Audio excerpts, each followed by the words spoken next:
राधे कृष्णा। प्रिय भक्तगणों, धर्म ज्ञान चैनल पर आपका स्वागत है। आज हम कार्तिक माह में दीपदान का क्या महत्व है इसके बारे में जानेंगे।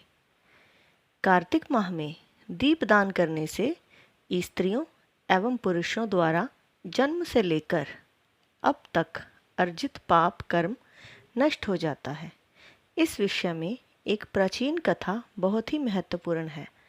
प्राचीन काल में द्रविड़ देश में बुद्ध नामक एक ब्राह्मण निवास करता था। उसकी स्त्री बहुत दुष्टा और दुराचारी थी। उसके संग दोष से पति की आयु क्षीण होकर वह मृत्यु को प्राप्त हो गया।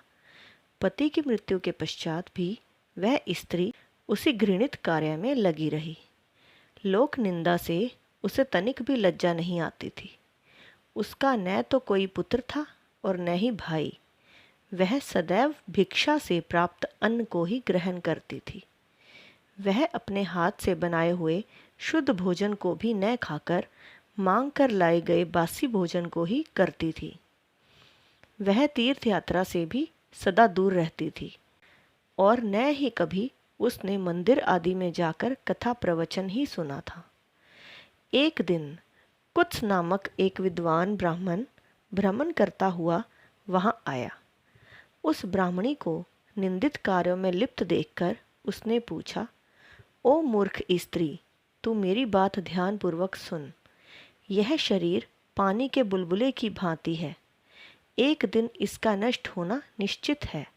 यदि तू इस अनित्य शरीर को नित्य मानती है तो अपने मन में बैठे इस मोह का तू विचार पूर्वक त्याग कर दे। सबसे श्रेष्ठ देवता भगवान विष्णु का चिंतन कर और उन्हीं की लीला कथा को आदरपूर्वक सुन। कार्तिक माह आने पर भगवान दामोदर को प्रसन्न करने के लिए स्नान दान आदि करके दीप दान दे और भगवान विष्णु की परिक्रमा करके उन्हें प्रणाम कर। यह व्रत विधवा और सौभाग्यवती सभी स्त्रियों के करने योग्य है। इससे समस्त पापों एवं उपद्रवों का नाश हो जाता है। तू मेरी बात मानकर निश्चय ही कार्तिक में दीपदान कर। इससे तू निश्चित रूप से भगवान विष्णु की कृपा प्राप्त कर लेगी। इस प्रकार कहकर वह कुत्स ब्राह्मण चला गया। अब उस दुराचारी ब्राह्मणी ने भी पश्चाताप करते हुए यह निर्णय लिया कि वह कार्तिक माह में व्रत अवश्य करेगी।